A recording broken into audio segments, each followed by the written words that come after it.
Amy Schumer places first on literally every single list titled Worst or Most Hated Comedians of All Time. Why? Well, the countless different reasons for it become most interesting when you realize that toward the beginning of her career, she was actually liked and respected amongst the general population. For example, she was listed in Time's top 100 most influential people of 2015, whilst her comedy specials such as this one, and this one received mostly positive reviews, one of which confidently stating that Amy Schumer leaves her audience in stitches. However, while this review was mostly positive, if we go back a couple of sentences, it also points out the first reason as to why Amy Schumer would eventually become so hated. It's easy to label Amy Schumer a one-trick pony. As the title of her special suggests, she talks about sex and she doesn't talk about much else. Her idea of comedy is making jokes about how terrible her vagina smells and or how many guys she's blown. That's not comedy. This was a comment on a thread discussing why her style was so controversial, the thread including another supporting comment which stated, you can call her a one-trick pony or a two-trick, which are 1, here is my vagina, want a detailed description, you will have it anyway. 2, men are pathetic, and I like to assault / manipulate / emasculate them in every way. With these two comments in mind, it becomes obvious that not only does Amy Schumer have little diversity in terms of what topics she jokes about, but her narrow style of joking about her own female anatomy in an unflattering way, whilst constantly joking about men in a derogatory way, is simply going to make her unappealing to a male audience, as well as specific females such as this one who had commented, you can only have so much self-deprecating humor before people get tired of it. How much do I need to hear about her pussy? Certainly not the entire length of her stand-up show, that's for damn sure. The very nature of this kind of content, such as the discussion of female promiscuity, also leaves Amy Schumer open to political backlash and debate. This is the next thing that began to turn the audience against her back in 2016, politics. One article written by CBS News stated, around 200 people walked out of her Tampa show when Schumer launched into a withering takedown of Donald Trump. It's somewhat of a surprise that fans were caught off guard because Schumer isn't known for suppressing her political views. In addition to this, Amy Schumer would announce that she was pregnant by posting a list of the people she had voted for, adding at the bottom, I'm pregnant Amy Schumer, using her pregnancy to drive traffic to the candidates which she considered to be favorable. Whenever Amy spoke politically, she always took a liberal viewpoint and was very anti-Republican, even having interviewed Hillary Clinton, yet her audience would come to discover that back in 2007, Amy Schumer actually got her first big break as a guest on Fox News, which was a pro-Republican news station angering both sides of the political spectrum. Amy going public with her political opinions meant that she had now alienated another 50% of the already small audience that might still be interested in her style of comedy. Additionally, whenever Amy Schumer was criticized for the comedy itself, she'd use politics as an easy way out by simply blaming the criticism on the alt-right, as highlighted in another comment which stated, worst of all, when her audience gives her honest feedback, she whines about how her critics must hate women or how they're all alt-right. Yeah, sure, Amy, the only reason people hate you is that they're all a bunch of Nazi anti-Semitic misogynists. This comment also highlighted the next reason as to why Amy Schumer became so hated, and that's her lack of personal responsibility and victim complex, which is sometimes even mixed with a hint of entitlement and the contrary attitude that she's better than everyone else. For example, in late 2015, an article was published by Page 6 titled, Amy Schumer thinks she's too famous to check in at the gym, which read, Amy Schumer was not happy this week when staffers at the Upper West Side Equinox asked her to present her membership card, which is standard practice at the upscale fitness club. She felt entitled to just walk in, that source explained to Page 6. She didn't want to show her key fob and wanted to be able to go in and not be questioned. We're told the annoyed trainwreck star declared, I'm famous, when employees didn't recognize her and insisted she go through the typical check-in procedure. While Equinox believes Schumer eventually enjoyed her workout on Monday afternoon, our source said she was so unhappy she stormed off. A different article sporting similar energy was titled, Amy Schumer can't be bothered to take photos with fans, which stated, Amy Schumer wants to make it clear she does not owe you a selfie. The article went on to describe an exchange that Amy Schumer had whilst in town for a comedy show. This guy in front of his family just ran up next to me and scared the shit out of me. Put a camera in my face. I asked him to stop and he said, no, it's America and we pay for you. This was in front of his daughter. I was saying stop and no. Great message to your kid. Yes, legally you're allowed to take a picture of me, but I was asking you to stop and say no. I will not take pictures with people anymore, and it's because of this dude in Greenville. Yet, after the other person involved was then interviewed by a local news station, a whole different side to the story was revealed. And he tells us that's not exactly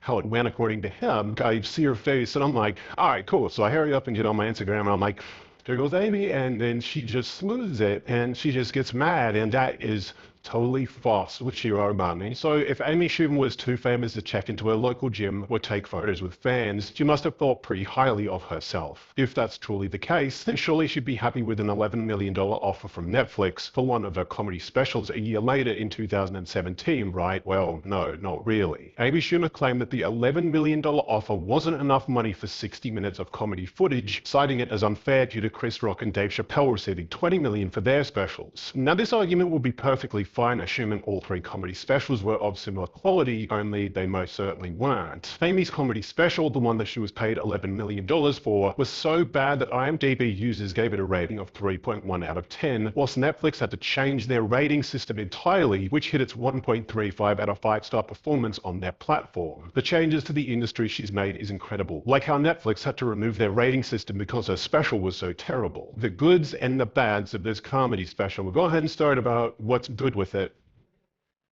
That ends that segment. That about covers that. Dave Chappelle's Netflix special, on the other hand, received a rating of 8.2 out of 10 on IMDb, whilst Chris Rock's received a less impressive but still superior rating of 6.6 out of 10. Dave Chappelle and Chris Rock were ranked as number 9 and number 5 on Rolling Stone's top 50 comedians of all time, whilst the only list Amy Schumer seems to top is IMDb's top 10 worst comedians of all time. When Dave Chappelle went on Comedy Central all the way back in 2004, it received a viewership of 3.1 million people, yet when Amy Schumer went on Comedy Central at the height of her popularity in 2016, her viewership was less than 500,000. I'm truly cackling at the audacity of Amy Schumer thinking she deserved the same pay as Chris Rock and Dave Chappelle. Like, girl, what? So Amy Schumer wants Chris Rock and Dave Chappelle money, but haven't put in the years they put in. Talk about privilege and opportunity, shaking my head. Amy Schumer is maybe Josh Gad level. She's not as famous or enduring as Chris Rock. She's not a legend like Dave Chappelle. In case Amy Schumer complaining about being paid $11 million wasn't already dumb enough, it became even worse when her audience would discover that some of the jokes within her special might have been stolen from other comedians. Compilations began to pop up on YouTube such as these two, giving example after example of the ways in which Amy Schumer had stolen jokes from other comedians in the past. How's Beth? Oh, it's perfect. Megan ringing up right over there. Thanks so much.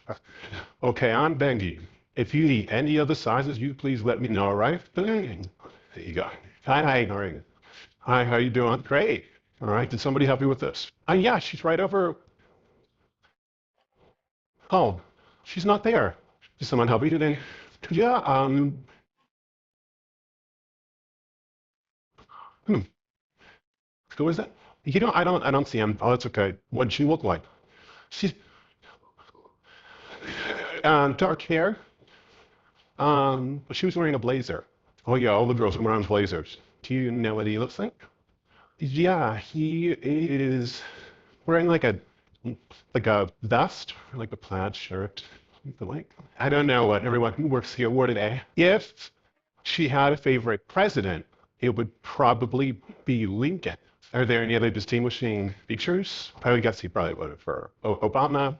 I know I did. As these compilations began to pick up steam on YouTube, news article after news article was published calling Amy Schumer a joke thief, whilst others within the comedy space would come forward stating that Amy Schumer stealing jokes was discussed regularly behind the scenes. Twitter took the exact same standpoint in posts such as, is it just me or is Amy Schumer just not that funny? Despite the fact that she has a terrible personality and steals half her jokes, prompting Amy to address the criticism in an Instagram post where she'd once again alleviate any personal responsibility by blaming the backlash on Reddit. Dear sweet misunderstood geniuses in the bowels of subreddit chat rooms. I've never stolen a joke in my life. Also going on the Jim Norton advice show before stating the following. And I'm so careful. And none of these things had ever reached me. And I will literally take a polygraph. And I just would never do that. Like, that would be so stupid for me to do that. Amy Schumer would eventually take a polygraph test for a Vanity Fair video during which she was asked about stealing jokes. Coming up with new material is difficult. Have you ever stolen a joke? No. Yes, she's telling the truth. What about an idea for a sketch? No. An idea for a character? No. Let me rephrase. Have you ever taken inspiration for a joke from somebody else? No. Yet the video is edited in a bizarre way where she says no before it fails to include whether or not she was telling the truth. The whole dilemma was certainly a point of debate, yet one joke which Amy Schumer definitely hadn't stolen was a joke made in front of Steve-O back in 2014 relating to the death of his friend Ryan Dunn. And Steve-O is here. Steve-O, great try. Steve-O. But Julian, no joke, sorry for the loss of your friend Ryan Dunn. I know you must have been thinking it could have been me, and I know we were all thinking, why wasn't it? Uh, yeah, Steve-O is always laughing. When he's not, it's for real. Imagine being such a buzzkill that you kill Steve-O's vibe. Amy Schumer doesn't understand the concept of dark humor. She's got the dark, now she just needs to find the humor. What made this even worse was that her audience would eventually use this little zinger as an example that Amy Schumer was able to dish out harsh jokes, but was unable to take them herself. What we're referring to is a tweet made in early 2016 by a 17-year-old movie critic who had posted a photo of himself with Amy Schumer, titled with a light-hearted comedic caption reading, "Spend the night with @Amy Schumer." Certainly not the first guy to write that, referring to Amy often talking about the different guys she's been with during her shows. So if Amy thought it was appropriate to joke about Steve-O's recently deceased friend, surely she shouldn't have a problem with someone making a little comment about the amount of guys she's been with, especially considering it's basically all she talks about within her shows. Well, Amy didn't take it all that lightly, replying to the 17-year-old fan by stating, "I get it, because I'm a whore. Glad I took a photo with you. Hi to your dad." Others on Twitter would respond to what you might call Amy's inconsistent joke morals by stating, "That's the same type of joke Amy Schumer uses to keep her fame. Suddenly that humor is off limits now, huh? LOL." Others would support Amy Schumer in tweets stating, "Thank you @Amy Schumer for holding him accountable and not just blowing it off." Yet the discourse and contrast between these two different viewpoints really conclude how Amy Schumer became so hated. She used controversy and difference of opinion to grow her career whilst angering the entire world in the process.